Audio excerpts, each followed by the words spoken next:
المتلقيان عن اليمين وعن الشمال قعيد ما يلفظ من قول إلا لديه رقيب عتيد দুই ঘরে দুই ইন্সপেক্টর লেখা আমলনামা লেটার রিপোর্ট দাখিল করবে সেই দিন যেদিন হবে মূল বিচার মিছিল যখন পূরণ হবে কলকবসাতে জঙ্গল ধরবে মাটিতে পড়িয়া রইবে ছাড়িয়া যাইবে ড্রাইভার মিস্ত্রি আর কর্মচারী যাবে সবাই আপন বাড়ি আপনার আমার বাহাদুরি এভাবে রবে না আল্লাহু আকবার আমি বলবো না আমি নফল রোজা রেখে আমি বলবো না যদি আপনি তাহাজ্জুদ পড়েন আপনি মানুষকে কেন বলবেন 100% সওয়াব আপনি পাইতেন কিন্তু লোককে বললেন ভাই আমি তাহাজ্জুদ পড়ছি এই যে বলার কারণে 100 থেকে 75% সওয়াব আপনার আমল থেকে বাতিল ঘোষণা করা হলো মাত্র থাকে কত 75 এর মধ্যে 100 কত থাকবে 25 এই 25% সভাপতি সাহেব বললেন 25% সওয়াব থাকবে তাহলে আমি নামাজি আমি হালাল খাই আমি কথাবার্তা বলি আমি আওয়াবিন নামাজ পড়ি চারটা নামাজ পড়ি ইশরাকের নামাজ পড়ি সব নামাজ আমার কমপ্লিট করা আছে আমি কেন মানুষকে বলবো কথা বলেন ঠিক কি না আমার অন্তর্যামী কে জোরে বলেন কে ওয়াল্লাহু খাবীরুম বিমা তা'মালুন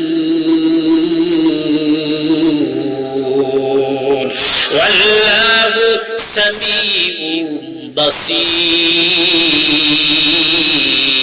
বাসীর আল্লাহু আকবার জোরে আজকে যদি আমাদের মা বোনেরা পর্দানিশীল মা যদি হয়ে যায় ছেলে মেয়েগুলো আদর্শবান সন্তান তৈরি হবে কথা কোন ঠিক কিনা আমার মা বোনেরা যদি নামাজি হয় পর্দানিশীল হয়ে যায় যেখানে সেখানে ঘুরে ফিরে না করে এরা আজকে যদি স্লোগান না দেয় আমরা সমান সমান অধিকার চাই কি সমান অধিকার নেবে তোমরা কারণ তোমাদের সমান অধিকার তো কোরআনে আল্লাহ পাক দিয়ে দিয়েছেন জোরে কোন সুবহানাল্লাহ আরেকবার জোরে কোন সুবহানাল্লাহ আজকে যদি শীত না হয় আগে যদি একটু উঠতাম বিস্তারিত আলোচনা মা বোনদের সম্পর্কে করে দিতাম এনারা সমান অধিকার কোথায় পায় নাই সব তো আল্লাহ পাক দিয়ে দিয়েছে আমার মাদেরকে সমান অধিকার ডিজিটাল নামে স্লোগান দিয়ে মেয়েরা রাজপথে মিছিল করে কথা বল ঠিক কিনা ডিজিটাল নামে মেয়েরা আজকে দেয় যে স্লোগান চাই অধিকার ছেলেদের মতো সমান সমান পায়ে হাই হিল পরে হাতে নিয়ে গোলাপ ফুল রাস্তায় তারা ঘুরে বেড়ায় ছেলে দিয়ে মাথার চুল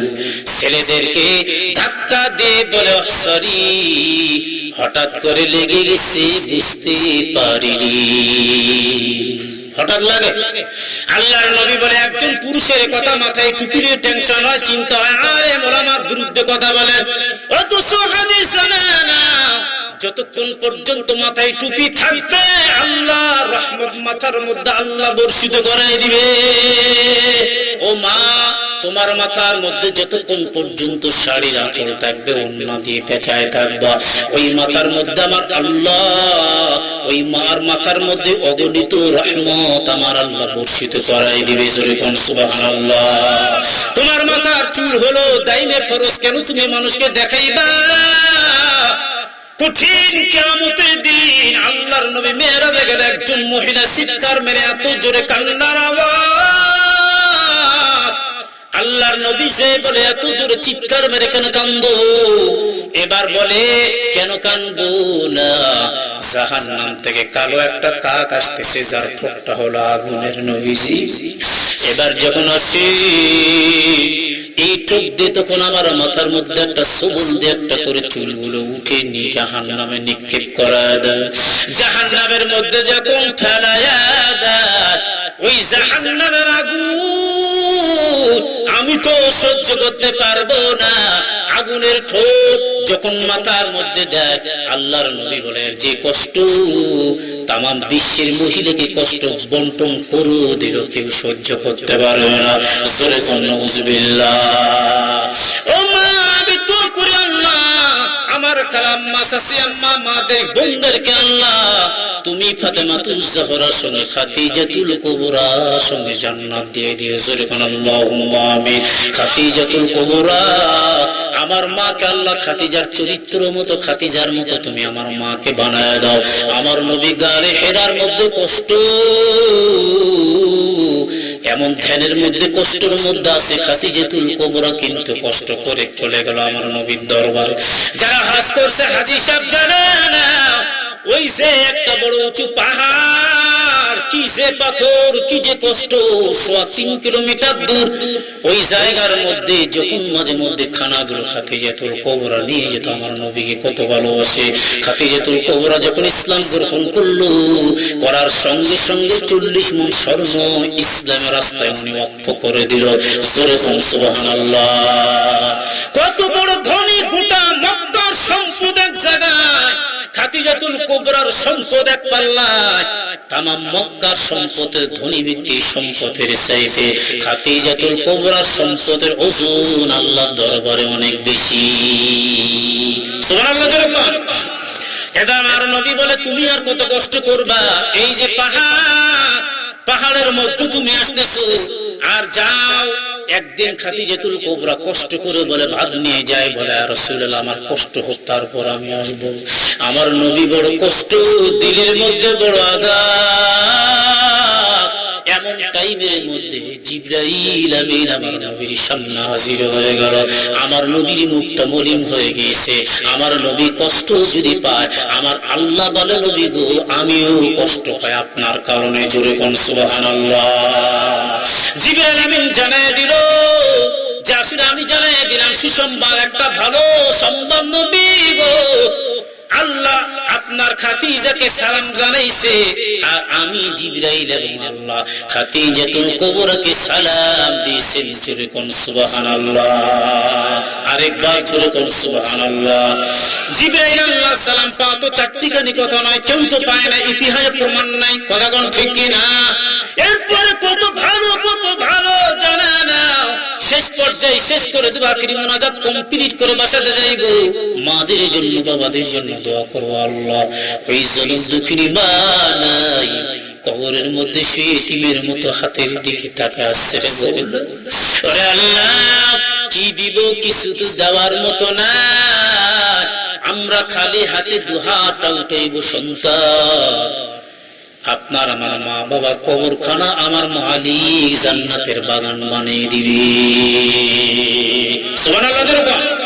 আল্লাহর নবী বলে ইন্নামাল আমালু বিল খাওয়াতিমিন, শেষ ভালো যার সব ভালো তার। আল্লাহু আকবার। জোরে বল।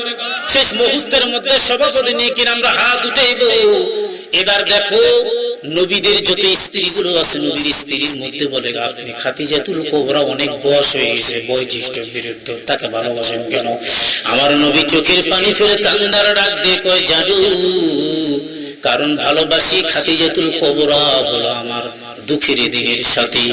সেই সময় আমার কেউ চেনে না, আমাকে ইট পাটকেল মারতো, পাগল বলতো, কষ্ট দিত, রাতে অন্ধকার আমি ঘুরতাম। আর খাদিজাতুল কুবরাকে যখন আমি রাত 2টা 2:30টার দিকে আমি গভীর রাত্রিরে আমি অন্ধকার রাতে আমি ডাক দিয়েছি, একটা বার যখন আস্তে করে দরজায় ডাক দিয়ে খাদিজা, একটার পর 2টা ডাক দেওয়া লাগে নাই, সঙ্গে সঙ্গে খাদিজা দরজা খুলে দিয়েছে। জোরে কোন সুবহানাল্লাহ। এরপরে আমি জিজ্ঞাসা করলাম তোমরা তো আমার স্ত্রী কিন্তু সুখের দিনের, খাদিজা তো আমার দুঃখের দিনের। একদিন বললাম ও খাদিজা তুমি যে একটা ডাক আস্তে করে আওয়াজ করে ডাকলাম, এরপরে দরজাখানা খুলে দাও, বলো বলো দেখি তুমি কি বিছানার মধ্যে ঘুমাও না? খাদিজাতুল কুবরা বলে নবীজি জানায় রাখেন কি বলবো, আপনি যখন দিনের দাওয়াতের কাজে মেহনতের জন্য বের হয়ে যান, তাবলীগের জামাতের দাওয়াত দেন, মানুষের দ্বারা দ্বারা কত মানুষ হেল প্রতিপন্ন করে, সেই নবীর গায়ে রক্ত পবিত্র, এই নবীর গায়ে রক্ত ঝরাইলো তায়েফের যুবকেরা, সেই নবীর গায়ে মশামাছি পর্যন্ত পড়া হারাম, ওই নবীকে কষ্ট দিয়ে পাথর মেরেছে তায়েফের যুবকেরা। তবে এত কষ্ট আমি সহ্য করতে পারবো না।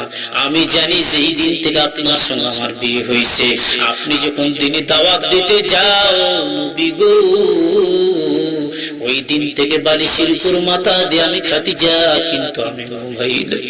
নবী আপনি জানেন না এই দরজাটা আমি লক করে দেই, এরপরে দরজার মধ্যে সারাটা রাত আমি খাদিজা আল্লাহর জিকির করতে করতে কখনো ঘুম ধরে যায়, আমি দাঁড়ায় দাঁড়ায় ঘুমাই যাতে করে কষ্ট আপনার না হয়। আমি যদি ঘুমায় যাই আর আপনি দরজার মধ্যে 4 বার 5 বার ডাক দিবেন, আমি খাদিজাতুল কুবরা কঠিন কিয়ামতের দিনে আল্লাহর কাছে জবাব দিতে পারবো না। সুবহানাল্লাহ জোরে আরে পাঁচ জোরে কোন সুবহানাল্লাহ। এই জন্য আমার চাচা মুরব্বি ইয়াং জেনারেশন যুবক ভাইদের বলে পদ্মার মা সাসি খালা আম্মাদেরকে আমি বলতে চাই, দৃষ্টি আকর্ষণ করে বলি মা একটাবার চিন্তা করে দেখো পৃথিবী কিছুই না পৃথিবী ছেড়ে চলে যেতে হইবে। 1 সেকেন্ডের নিঃশ্বাসের কোনো বিশ্বাস নাই। আমল ছাড়া যদি কবরে যাও ওই কবর আপনাকে আমাকে। ফজল ভাই আছে সভাপতি সাহেব, একই নাম দুইজনের আল্লাহ মিলিয়ে দিয়েছে আলহামদুলিল্লাহ জোরে কোন। খুব ভালো, এনারও কষ্ট করে আছেন, কারণ কি নজিপুরে বাসা, এনার বাসা সাইডে গ্রামে আমি চিনি ভাই, ভালো ভদ্র মানুষ, কিন্তু ওনার কিসের অভাব? টাকার অভাব, জমির অভাব, ছেলে মেয়ের অভাব, দোকানপাট ব্যবসা বাণিজ্য কোনো কিছুর অভাব নাই। বসে থাকা মানে হয় না। উনিও আজকে পারতেন কম্বল গায়ে দিয়ে শুয়ে থেকে মাইকের সাউন্ড বাসা পর্যন্ত যাবে, উনি মনে করবো আমি এখান থেকে শুনি বাবা, দরকার নাই ওখানে কুয়াশায় বসে থাকা। কেন? একমাত্র আল্লাহ আল্লাহর নবীকে রাজি খুশি করার জন্য কথা বলেন, ঠিক কি না? আজরাইল তো চিনবে না হাফেজ কারি মুফতি মুহাদ্দিস, কে আল্লাহর ওলি, কে কোটিপতি, কে প্রোডাকশন প্রোপাইটার মালিক, কে বিসিএস ক্যাডার, এগুলো কিন্তু আজরাইলের কাছে কোনো পরিচয় দেওয়া যাবে না, আর উনি চিনবেও না। কথা বলেন ঠিক কি না? এজন্য আমি বলি এই মাহফিল থেকে প্রতি বছরে নেওয়া হয়, কে কি বলবে আমি জানি না, তবে ভাই আপনাদেরকে বলে রাখি আপনারা উদ্যোগ নেবেন। ভাই যেমন উদ্যোগ নিয়েছে আল্লাহ তাকে কবুল করুন, তার সঙ্গে সহযোগিতা করে হবে, কিছুই না হোক, টাকা মুখ্য উদ্দেশ্য নয়। আমার মা নাই বাবা নাই, প্রতি বছর একটা মাহফিল করে মাইকের সাউন্ডটা যাচ্ছে, ওদের রুহের মাহফিলের জন্য দোয়া হচ্ছে, কোটি টাকা দিয়ে দোয়া কিনতে পাওয়া যাবে না। কথা বলেন ঠিক কি না? এটাই তো আমার প্লাস পয়েন্ট। আপনার তাকে আছে ইতিমের মতো আপনার মা আপনার বাবা, তাহলে আজকে রাতটা আল্লাহ পাক শেষবারে সেই জীবনের রাত যদি আল্লাহ কবুল করে নিক, জোরে বলেন আল্লাহুম্মা আমিন। আমি চাই আপনারা দুপুরের মধ্যে অনুষ্ঠান হয়েছে, দিয়েছেন অনেক টাকা আলহামদুলিল্লাহ। ভাই বলল ভদ্র নম্র মানুষ, এই গ্রামের লোক, এত রাত পর্যন্ত আপনারা দাঁড়িয়ে আছেন। সবচেয়ে বাংলাদেশের মধ্যে রংপুর, কুড়িগ্রাম, ঠাকুরগাঁও, পঞ্চগড়, দিনাজপুর থেকে নিয়ে আর এই সিরাজগঞ্জের একটা অংশ পাবনা, এরা রাত 2টা পর্যন্ত, গত 2 দিন আগে রাত 2টা পর্যন্ত প্রোগ্রাম। শীত তো আমাদের এলাকা নাই তুলনামূলক ভাবে, কই শীত তো পড়ে না, বৃষ্টির মতো মোবাইল ভিজে, টিস্যু ভিজে, সব টেবিল ভিজে গেল, একটা লোক আলহামদুলিল্লাহ।